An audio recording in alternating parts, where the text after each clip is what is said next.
तो आज मैं जिस मूवी को एक्सप्लेन करने वाला हूँ, इस मूवी के अंदर होने वाली है प्रियंका चोपड़ा, राजकुमार राव और भी काफी मंजे हुए एक्टर। इस मूवी के अंदर दिखाया गया है कि कैसे एक गरीब सा लड़का, जो कि इतना गरीब है कि तुम लोग सोच भी नहीं सकते, उसकी लाइफ के इतने भयंकर वाले लगे होते हैं शुरू से ही, और वो आखिरी में क्या से क्या कर बैठता है ये तुमको मालूम चलेगा इस मूवी के अंदर। इस मूवी का नाम है द व्हाइट टाइगर। तो बिना समय गवाए डायरेक्ट करते हैं मूवी को स्टार्ट।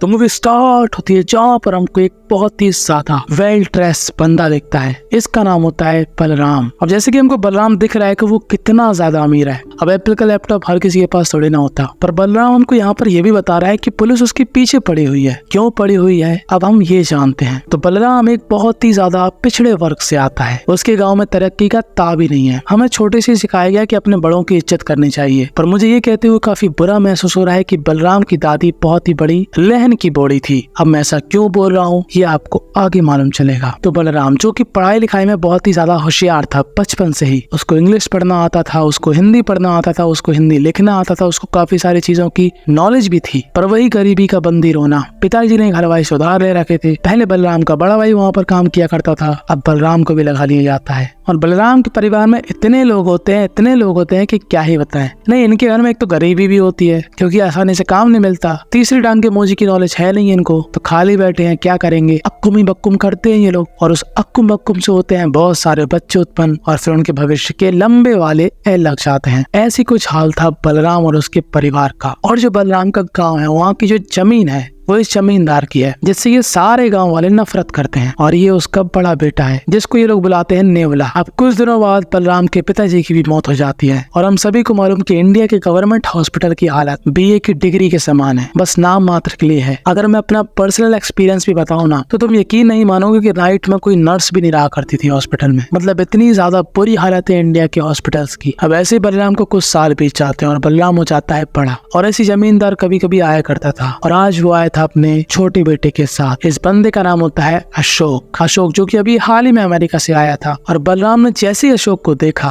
बलराम की तो मानो आंखें खुल गईं कि अब तो तुम ही हो बंधु, सखा तुम ही हो। बलराम अशोक को अपना बॉस मान चुका था। और बलराम की यह आदत थी, बलराम लोगों की बातें सुना करता था, जहाँ से उसको मालूम चलता है कि जो अशोक है उनके लिए एक ड्राइवर की जरूरत है। तो बलराम अपनी दादी के पास जाता है और कहता है कि मुझे कुछ पैसे दे दो जिससे मैं ड्राइविंग सीख जाऊँ और अशोक सर के लिए ड्राइवर का काम कर सकूँ, जिससे मैं अंधा पैसा छापूंगा। तो दादी कहती है देख, तो ये लालची दादी कहती है कि देख, कमाई का 90% तू मुझको देगा, तभी मैं तेरे को ड्राइविंग सीखने के लिए पैसा दूंगी। तो बलराम कहता है ठीक है। तो अब कुछ टाइम बाद बलराम ड्राइविंग सीख जाता है और सीधा पहुंच जाता है जमींदार के घर। और ना आओ देखता है ना ताओ, सीधा पकड़ लेता है जमींदार के पाँव और कहता है कि मैं उसी गाँव से हूँ जहाँ पर आपकी जमीन है, मुझे बस आपके लिए काम करना है क्योंकि मैं आपका बहुत बड़ा फैन हूँ। तो अभी जमींदार ना बहुत ज्यादा ऐठू था, बहुत ज्यादा अपनी मनमानी किया करता था। पर अशोक अमेरिका से आया, उसको मालूम है कि लोगों को ऐसे ट्रीट नहीं करते, लोगों को नीचा नहीं दिखाना चाहिए। पर इसके जस्ट अपोजिट था अशोक का बड़ा भाई नेवला। वो बलराम को इस तरीके से देख रहा था कि बलराम ने मानो उसकी बीवी के साथ अक्कुम बक्कुम कर दिया हो। खैर, बलराम को यहाँ पर जॉब अप मिल जाती है। अब यहाँ पर हमको मालूम चलता है कि अशोक शादीशुदा है और अशोक की बीवी का नाम है पिंकी, जो कि बहुत ज्यादा मॉडर्न है और खुले विचार की है, अपने कपड़ों जैसे।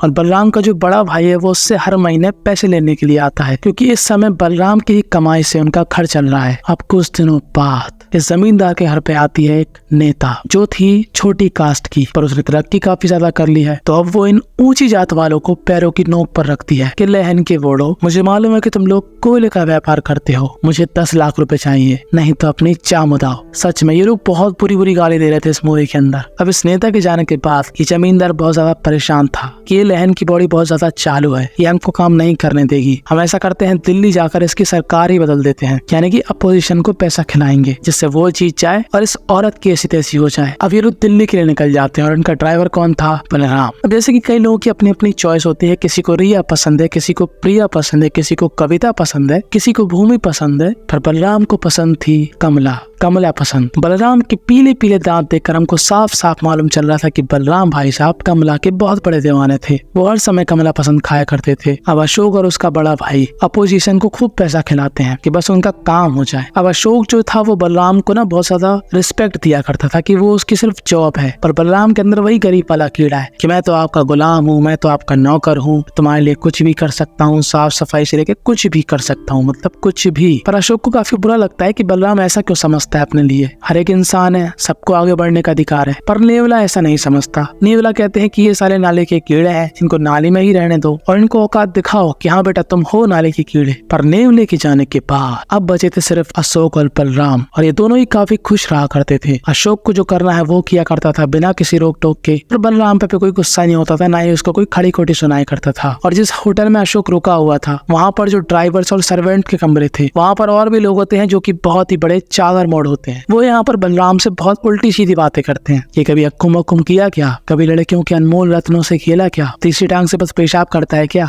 और कुछ किया कभी उससे, ऐसी बात है। और बलराम को काफी बुरा लगता है क्योंकि बलराम ना बहुत ज्यादा चोमू टाइप का बंदा था। उसने कभी खुलकर सोचना सीखा ही नहीं था भाई, बस उसने गुलामी करी है, काम किया है, लोगों की चापलूसी करी है, ऐसी जितनी की थी उसकी बचपन से। पर अशोक और उसकी वाइफ पिंकी वो उससे काफी अच्छी तरीके से रिएक्ट करते हैं। अब अशोक को जाना था अपने चाचा से मिलने, और वो वही रहा करते थे जहाँ पर रहा करती थी बलराम की फैमिली। अब रास्ते में बलराम बताता है कि इस गाँव की क्या खासियत है, यहाँ पर क्या मशहूर है, मंदिर कहाँ पर है, वगैरह वगैरह। अब ये लोग मंदिर देख रहे थे पर बलराम भाई सब कुछ और ही देख रहे थे। वो पिंकी मैडम की गहराइयों में झांकने की कोशिश कर रहे थे क्योंकि बलराम के लिए ये सब नई चीजें थी, उसके अंदर फीलिंग्स थी पर वो समझ नहीं पा रहा था कि उसको करना क्या है। अब अशोक और पिंकी चले जाते हैं चाचा जी से मिलने, और उसी टाइम पर बलराम आ जाता है अपनी फैमिली से मिलने, जहाँ पर उसकी फैमिली बस उसी से उम्मीद लगाई थी कि इसको बस अच्छे से खिलाओ पिलाओ, क्योंकि इस समय यही फैमिली का पालन पोषण कर रहा है, जो कि फैमिली का एक गाँव लग रही है। मतलब इस परिवार में कितने सारे लोग हैं, नहीं मुझे समझ में नहीं आता भाई किसके ही परिवार में होंगे 15-20 लोग। खैर छोड़ो। अब यहाँ पर बलराम की लालची दादी कहती है देख बलराम अब तू बड़ा हो गया है, वो भी बड़ा हो गया है, क्या कर रहा है बेटा, कर ले शादी। पर बलराम कहता है ना मुन्ना ना, मैं शादी नहीं करूंगा। और बलराम गुस्से में यहाँ से चला जाता है। अब ये लोग फिर से दिल्ली पहुंच चुके थे और यहाँ पर पिंकी से मिलने उसकी एक फ्रेंड आती है। तभी यहाँ पर बलराम आता है चाय लेकर।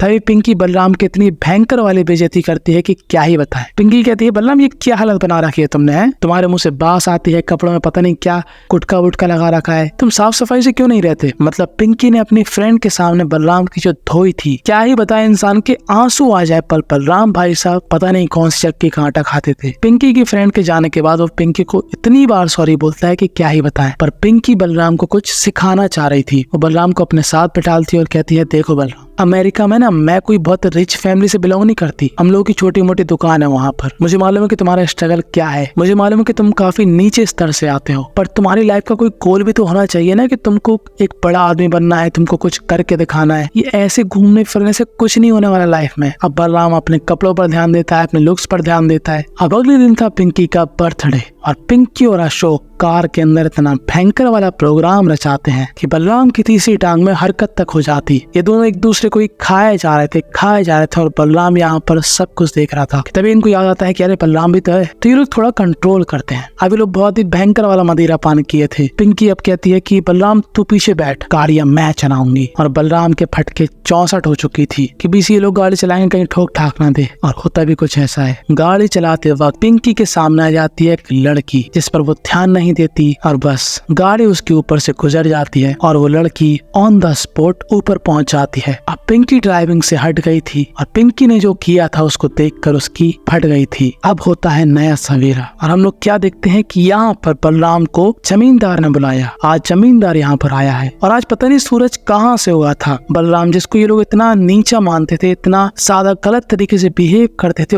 उसको आज ये लोग सर पर चढ़ा रहे थे। नेवला कहता है अरे यार बलराम तू तो मेरा भाई है और जमींदार तेरे पापा के समान है यार, तू कैसी बातें कर रहा है यार, हमारा भाई है तू। पर अशोक यहाँ पर बहुत ज्यादा उदास था क्योंकि ये लोग उस एक्सीडेंट का नाम डालने वाले थे बलराम के ऊपर। जब बलराम को ये बात मालूम चलती है तो बलराम की तो मानो पैरों के नीचे से जमीन खिसक चुकी थी। बलराम यहाँ पर साइन कर देता है पर बाहर जाकर इतनी भयंकर तरीके से रोता है, वो पूरी तरीके से टूट गया था कि बीसी ये अमीर लोग कितने ज्यादा हरामी होते हैं। ये लोग बस अपना मतलब निकालना जानते हैं। अब अगले दिन ये लोग बलराम को फिर से बुलाते हैं और अब इनके तेवर देखो। जमींदार बलराम से कहता है ओए चल नीचे बैठ, पैर में तेल लगा। जैसे वो उससे पहले बिहेव करता था वैसे बिहेव कर रहा था इस समय वो, क्योंकि काम निकल चुका है। तभी यहाँ पर आती है पिंकी। अब पिंकी जैसी दिखती है ना कि बलराम जमीन पर बैठा हुआ है और उसके कंधे पर पैर उसके ससुर का है, तो पिंकी के ना बहुत भयंकर किलसती है। दरअसल पिंकी, नेवला और अशोक ने पूरा मामला सेटल कर दिया था और उन्होंने पुलिस को घूस दे दी थी और जिस लड़की को पिंकी ने उड़ा दिया था उसकी अभी तक किसी ने रिपोर्ट भी नहीं लिखाई थी। तो बलराम यहाँ पर अभी सेफ था, पर पिंकी को अपने नीच ससुर का बिहेवियर बहुत ही ज्यादा गुस्सा दिला रहा था और आज अपने उसके ससुर से बहस हो जाती है इसी बात को लेकर कि तू बलराम को ऐसे क्यों ट्रीट कर रहा। और पिंकी डिसाइड करती है यहाँ से जाने का। अब वो रात में बिना बताए बलराम को अपने साथ एयरपोर्ट ले जाती है और बलराम को 5,300 रुपए देकर बाय बाय अलविदा करती है। अब जब अगले दिन ये बात अशोक को मालूम चलती है तो अशोक बिना कुछ सोचे समझे अपना हुक्का पानी लेकर बलराम के ऊपर चढ़ जाता है कि सारे तुम लोग नीच लोग हो, तुम लोग बहुत ही छोटे लोग हो, तुम लोग के अंदर दिमाग नहीं है। मतलब बहुत बुरी बुरी बातें बोलता है उसको बेचारे को, जबकि उसने तो अपना काम ही किया है ना। पर आज का बलराम वो लिबर करने वाला बलराम नहीं था। बलराम ये जान चुका था कि अमीर लोग ना बहुत ज्यादा मतलबी होते हैं, तो साला हम क्यों ईमानदारी दिखाएं। अब बलराम क्या करता है, छोटी छोटी चीजों में पैसे कमाता है। गाड़ी का पेट्रोल किसी और को बेच देगा, उस गाड़ी को एज अ टैक्सी की तरह इस्तेमाल करेगा और भी ऐसे काम किया करता था जिसके बारे में अशोक को नहीं पता था। और जब यहाँ पर पार्लियामेंट में घूस खिलाने के लिए नेवला भी अशोक के साथ जाता है तो बलराम यहाँ पर एक भिखारी को भीख देते था। तो ये दोनों ही उस पर गुस्सा हो जाते हैं और उसकी बहुत भयंकर बेइज्जती करते हैं। तेरे पास ज्यादा पैसा आ गया, मतलब बेचारे की बिना मतलब बेइज्जती कर रहे थे ये लोग। और बलराम के अंदर का ये गुस्सा धीरे धीरे उमड़ रहा था और जब कभी नेवला नहीं होता तब अशोक अकेले पैसे देकर आता था। अब बलराम ये जान चुका था कि ये जो बैग ले जाता है इसमें बहुत ज्यादा पैसा होता है और उसका मन डोलने लगता है क्योंकि बलराम अब बन चुका था लालची। और तभी यहाँ पर बलराम की दादी परिवार के छोटे लड़के को बलराम के पास भेज देती है काम सीखने के लिए। बलराम कहता है अच्छी मुसीबत है, अब इसको संभालो। पर बलराम ने ये तो ठान लिया था कि बलराम अपनी लाइफ चेंज करके रहेगा, वो ऐसी गंदी लाइफ नहीं जीना चाहता, चाहे वो उसको किसी भी हद तक जाना पड़े। वो अपने रिश्तेदार से कहता है कि देख, अगर इतने घंटों के अंदर अंदर मैं यहाँ पर नहीं आया तो तू यहाँ से भाग जाना, और अगर आ गया तो मेरे साथ ही रहेगा। क्योंकि बलराम आज करने वाला था बहुत ही बड़ा कांड जिससे फटने वाली थी सबकी। अब अशोक हर रोज की तरह पार्लियामेंट में पैसे देने के लिए जाता है कि तभी यहाँ पर बारिश स्टार्ट हो जाती है। बलराम कहता है गाड़ी का टायर पंचर हो गया, तो अशोक कहता है जा बना फिर। तो बलराम कहता है कि अगर आप भी बाहर आ जाए तो जल्दी बन जाएगा। तो अशोक कहता है मैं काय के लिए आऊं बे बाहर, तू नौकर है, तू संभाल। तो बलराम कहता है कि अगर आप भी बाहर आ जाए तो जल्दी बन जाएगा। और जैसे ही अशोक बाहर कदम रखता है बलराम ने आज ठान लिया था अशोक को सीधा ऊपर पहुंचाने का, और वो यहाँ पर अशोक पर हमला कर देता है और उसकी गर्दन को खच खच कर देता है और यहाँ पर बहुत भयंकर गाली देता है उसको। पूरी भड़ास निकाल देता है कि उन लोगों ने उसके साथ क्या क्या किया, वो तो इन लोगों की कितनी इज्जत किया करता था, पर अब क्या ही कर सकते हैं। बलराम अपने उस छोटे रिश्तेदार को लेकर यहाँ से भाग जाता है और अब बलराम की फोटो हर जगह सर्कुलेट हो चुकी थी। पर बलराम ने अब ठान लिया था कि वो अमीर बनकर रहेगा, और अमीर बनना इतना आसान नहीं। उसने डिसाइड किया कि वो खोलेगा अपनी एक ट्रैवल एजेंसी। पर यहाँ पर तो बहुत ज्यादा कंपटीशन था, तो उसको मालूम है कंपटीशन को कम कैसे करते, क्योंकि ये सब उसने सीखा था अशोक से। तो यहाँ पर पुलिस को बहुत सारा पैसा खिला देता है और अशोक का पूरा कंपटीशन यहाँ से फुर्र हो जाता है। अब यहाँ पर गौर करने वाली बात यह है कि यहाँ पर बलराम की भी फोटो लगी होती है, पर बलराम यहाँ पर मन में ये कहता है कि मेरी शक्ल ना हिंदुस्तान के 70% मर्दों से मिलती है, कोई मुझे नहीं पहचान सकता कि मैं वही हूँ जिसकी फोटो लगी है। अब बलराम ने जितने अपने काम के लिए पैसे निकाल रखे थे उससे वो एक ट्रैवल एजेंसी खोलता है। खैर बलराम का काम यहाँ पर बहुत ही बेहतरीन तरीके से चल जाता है और बलराम अब ऐसा बॉस की तरह रहता है। और बस यहीं पर यह मूवी थी एंड हो जाती है। इस मूवी से हमको यही सीखने को मिला कि आप आगे तभी बढ़ सकते हो जब आप अपने सोच के दायरे को बढ़ाओगे। लिमिटेड चीजों से जिंदगी लिमिटेड ही हो जाती है, जैसे बलराम की हो गई थी। भाई उल्टी सीधी बातें सुनना, गाली खाना, घर पे पैसे भिजवाना और सो जाना। खैर तुमको क्या लगता है कि बलराम ने सही किया जो कि अपनी परिवार की जिम्मेदारी छोड़कर सिर्फ अपने बारे में सोचा? सबका अलग अलग ओपिनियन हो सकता है, तो बिना किसी शर्म के तुम अपनी राय कमेंट में बता सकते हो, क्योंकि मैं सभी कमेंट के रिप्लाई देता हूँ। अगल बगल ऐसी 2 बेहतरीन सी कहानी आ रही है जिनको अगर तुमने देख लिया तो तुम्हारा पूरा डाटा वसूल हो जाएगा। एकदम मजेदार स्टोरी है। तो follow me on Instagram, subscribe my channel now. बस।